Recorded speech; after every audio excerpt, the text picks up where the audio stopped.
जिंदाबाद जिंदाबाद। इसमें जमीन देने का हो या और भी बहुत सारी मांगें जो आपने रखी हैं, पूरा चार्टर ऑफ डिमांड है,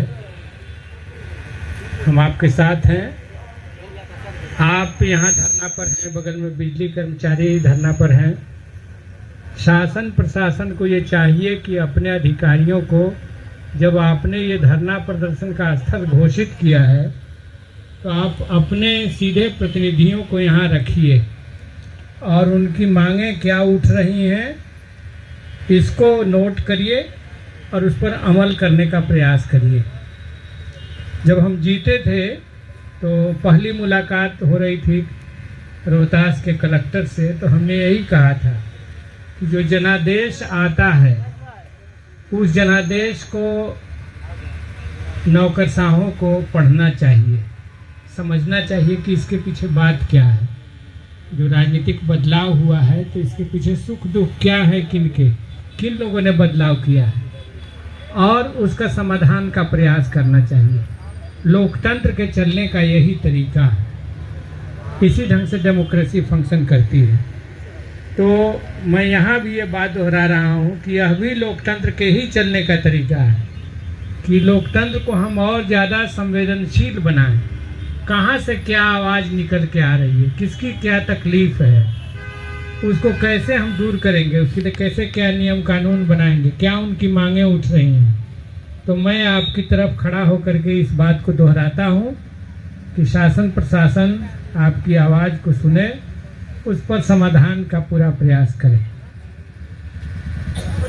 दो बात कहनी है मुझे। एक तो इस सवाल को लेके हम लोग जितने भी पेंशनधारी हैं, वो आपका पेंशन हो, उसके बढ़ाने की मांग हो, बूढ़ों का हो, विधवा का हो। बात आई कि अब स्टेट जो है वो कल्याणकारी नहीं रहा, वेलफेयर स्टेट नहीं है। तो हमने सवाल उठाया तो क्या स्टेट अब मुनाफा पर आधारित कर दिया जाए, केवल मुनाफा कमाने का धंधा चले।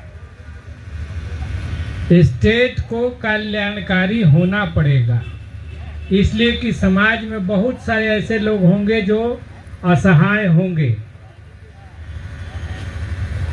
कोई विधवा है, बूढ़े हो गए, लाचार हो गए, तो बहुत सारी ऐसी कैटेगरी होगी जो क्षमता के मामले में अन्य लोगों से कम हो सकते हैं।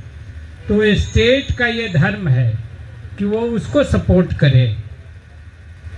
परिवार का ढांचा जैसे जैसे कमज़ोर पड़ रहा है, वैसे वैसे बूढ़ों के भी संरक्षण की जरूरत आ रही है। तो स्टेट को मदद के लिए आगे आना होगा, राज्य को आगे आना होगा।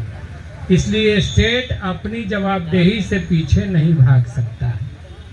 एक तो बात ये, और दूसरी बात, इसको लेकर के हम लोग लड़ाई भी लड़ रहे हैं, पार्लियामेंट में भी उठाया है इस सवाल को। और लेकिन अब मान लीजिए कि कैसी सरकार चल रही है, अभी देखना पड़ेगा। अभी जिस प्रकार से सरकार के गृह मंत्री ने बाबा साहब डॉक्टर भीमराव अंबेडकर के प्रति जिन शब्दों का संबोधन किया वो आपने सुना,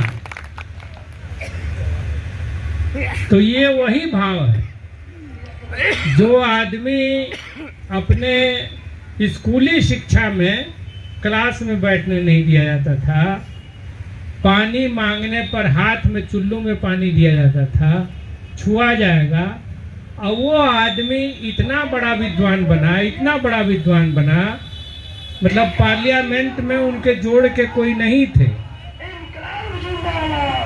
उनके जोड़ के नहीं थे। और उसने कोई बदले की भावना से उस तरह से काम नहीं किया। लंदन तक पढ़ाई की, लंदन स्कूल ऑफ इकोनॉमिक्स के बड़े स्कॉलर के रूप में आए, लॉ की बड़ी डिग्री ली, और जब यहाँ संविधान लिखने की बात आई तो हुआ कि इस ड्राफ्टिंग कमेटी के चेयरमैन कौन बनेंगे, तो डॉक्टर भीमराव अंबेडकर।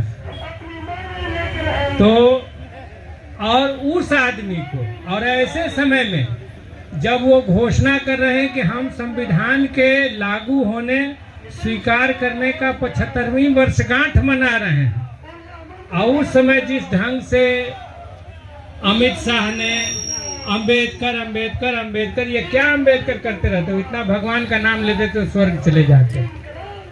ये अमित शाह ने राज्यसभा में बजाबता कहा, इस पर पार्लियामेंट के सामने प्रदर्शन भी हम लोग किए। इस पर पूरे देश में लड़ाई चल रही है। एक प्रेस वाले ने हमसे पूछा तो हमने कहा कि देखिए, कुछ सवाल पर समझौता नहीं किया जाएगा, लटर पटर नहीं। वो पूरे देश की अर्थव्यवस्था को अडानी को सौंप देंगे, ये बर्दाश्त नहीं किया जाएगा। देश हमने आज़ाद किया है अंग्रेजों से, हमारे पुरखों ने लड़ाई लड़ी है, जान गंवाई है, और सारा का सारा प्रॉपर्टी केवल आप कुछ मुट्ठी भर पूंजीपतियों को दे दीजिएगा तो ये नहीं चलने वाला। देश के संविधान को, जो सबके ख्याल रखने वाला संविधान बना, बाबा साहब डॉक्टर भीमराव अंबेडकर ने उसका ड्राफ्ट तैयार किया।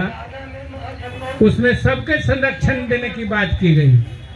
आप दिव्यांग हो या विधवा हो या बूढ़े हो, सबके संरक्षण देने की बात की गई। दलित हो, पिछड़ा हो, सबके आरक्षण देने की बात की गई कि लोकतंत्र में सबकी एक जगह है, समेटने की कोशिश की गई। तो उस संविधान को खत्म करने की, उसके निर्माता का अपमान करने की इजाजत हम किसी को नहीं देंगे। और पार्लियामेंट के अंदर नहीं बोलने दीजिएगा तो देश में सड़कों पर इसके खिलाफ लड़ाई होगी, प्रदर्शन होगा, जुलूस होगा, आंदोलन होगा, बिल्कुल। और ये वही भाषा है, जैसे कोई दलित का लड़का, कोई पिछड़े वर्ग का लड़का या लड़की अगर कुछ अच्छा कर जाए, तेरे फलनवा के बेटा है, फलनवा के बेटी ऐसे कर रही है, वही भाषा है। ये दूसरी भाषा नहीं है, वही भाषा है। ये बर्दाश्त आज के तारीख में नहीं किया जाएगा। कोई तोड़ मरोड़ करके पेश करने नहीं जा रहा। अमित शाह जी, आपका वीडियो रिकॉर्डिंग है राज्यसभा में, और आपने ये जो बेइज्जती करने की कोशिश की है संविधान निर्माता की, इसको बर्दाश्त नहीं किया जाएगा। हिंदुस्तान इसको बर्दाश्त नहीं करेगा, बिल्कुल। अब आप जो घमंड में है अभी, कि अभी भी हम सत्ता में पहुंच गए हैं, अभी भी नीतीश जी और चंद्रबाबू नायडू के सहयोग से हम पावर में आ गए, प्रधानमंत्री बन गए, तो अगली बार आपकी इस बिचौलिया ताकत को भी हम लोग अभी शिकस्त दे देंगे, एकदम निश्चित रूप से, कि आप नहीं आ पाए। और जिंदाबाद जिंदाबाद। स्टेट को, राज्य को आप धीरे धीरे मुनाफा कमाने वाला राज्य बनाते जा रहे हैं। हर चीज में माल चाहिए। ये क्या तमाशा है भाई? पहले कॉरपोरेट पर टैक्स हम लगाते थे 35%, और जो पैसा आता था सरकार के खजाने में, उससे ये सब पेंशन, शिक्षा, स्वास्थ्य सब पर खर्चा करते थे। अब उनका टैक्स आधा कर दिया गया। देश के जो सबसे अमीर लोग हैं उनका टैक्स आधा हो गया, और तब खजाने में पैसा कहां से आ रहा है? आटा पर जीएसटी, बच्चों की किताब पर जीएसटी, लाश फूकने पर जीएसटी, जो सब का खर्चा है उसके जेब में से निकाला जा रहा है। जिसके पास पैसा है ये नहीं है। तो ये जो पूरा सिस्टम को उलट देने की कोशिश की जा रही है, इसके खिलाफ लड़ाई लड़नी होगी। इसके खिलाफ लड़ाई है। जिसके जेब में पैसा नहीं है उसके जेब को खंगाल ले, कि जो भी अठन्नी चवन्नी बचा हुआ है सब निकाल लेने की कोशिश चल रही है, और अमीरों को और अमीर बनाया जा रहा है।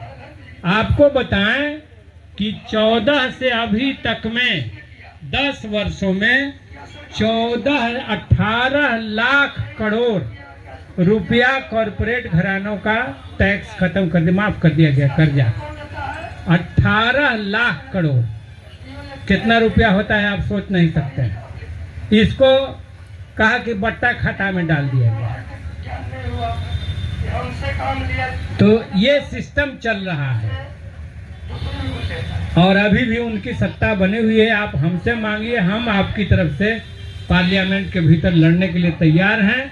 हम अंदर आवाज उठाएंगे, आप बाहर आवाज उठाएंगे, ये लड़ाई चलेगी। झुकने का और पीछे हटने का सवाल नहीं है। देश हमने बनाया है साहब। एक बात तो ये कहना है, और दूसरी बात ये कहनी है, दुनिया का आज के दौर का आइंस्टीन के बाद सबसे बड़ा वैज्ञानिक कौन हुआ?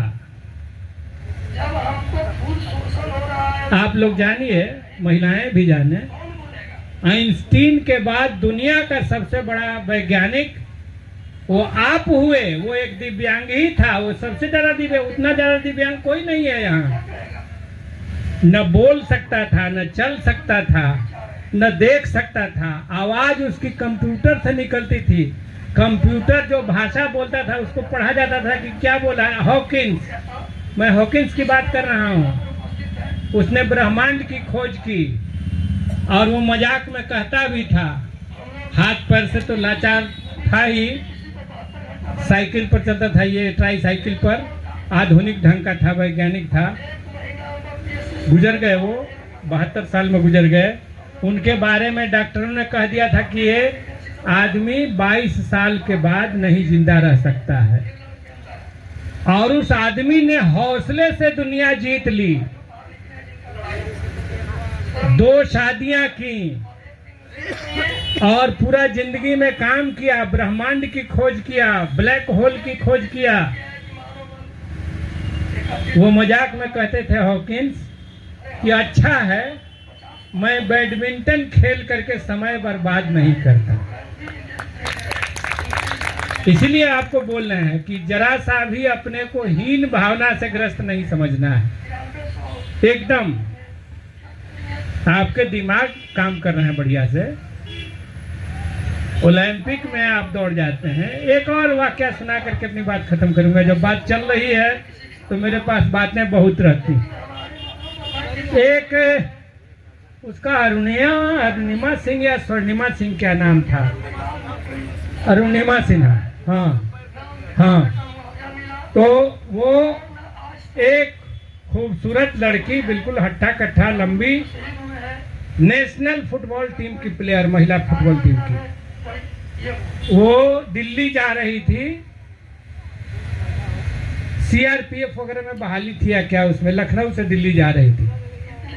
रास्ते में ट्रेन में कुछ बदमाशों ने उसके साथ बदमाशियां करना शुरू किया। वो स्पोर्ट्समैन थी, झगड़ गई। अंत में बदमाशों ने उठा करके उसको ट्रेन से फेंक दिया।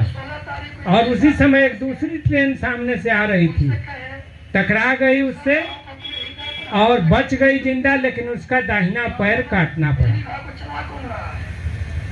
कहानी इतना ही तक नहीं, अभी आगे सुनिए।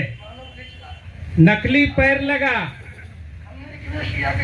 और वो महिला एवरेस्ट चढ़ गई। बर्फ से ढका हुआ पहाड़ पर सबसे शीर्ष, जो दुनिया का सबसे ऊंचा जो पहाड़ है उसके ऊपर चढ़ गई। एक पैर से खून बहने लगता था, नकली पैर, और घर्षण होता था। और उसी समय निर्भया बलात्कार कांड हुआ था दिल्ली में। तो मैंने विश्लेषण किया कि चढ़ क्यों गई। ये जो लड़कियों के साथ बलात्कार करके हत्या करने की घटना घट रही है, अभी भी मैं वहीं जा रहा हूँ। आज ही आए हैं बाहर से। मैंने पार्लियामेंट के समय ही कहा था अखबार में कि मैं आऊँगा तो पहले जाऊँगा खंभा, और आज अभी खंभा हम माली जा रहे हैं। तो उसी समय ये पर्वतारोहण में चढ़ रही थी पहाड़, और उसी समय निर्भया कांड हुआ था। हमने विश्लेषण ये किया कि ये महिला के अंदर निर्भया कांड के खिलाफ एक मन में प्रतिशोध था कि दिखा देना है, दुनिया को दिखा देना है। और इसी हौसले ने उसको सबसे दुनिया की ऊंची चोटी पर चढ़ा दिया। तो इसीलिए मैं कह रहा हूं कि एकदम बिल्कुल थोड़ा सा भी हीन भावना में नहीं रहना है, अपनी लड़ाई जारी रखनी है। और आपकी बिल्कुल न्यायपूर्ण लड़ाई है। और राज्य को, कोई सत्ता को अगर राज करना है तो उसको थोड़ा उदार होना पड़ेगा। जो कष्ट में है, जो तकलीफ में है, जो असहाय हैं, जो कमजोर हैं, उनके प्रति उसको दया भाव, उनको प्रति कुछ विशेष राहत का भाव उसको रखना पड़ेगा। और नहीं तो लानत भेजते हैं हम ऐसी सरकारों पर, ऐसी सत्ताओं पर, उसका कोई मतलब नहीं है। कोई सत्ता हो उसको रहम दिल होना पड़ेगा, उसको ध्यान रखना पड़ेगा कि हमारे सबसे गरीब आदमी जो है, लाचार आदमी जो है, उसका कष्ट क्या है, उसकी क्या तकलीफ है।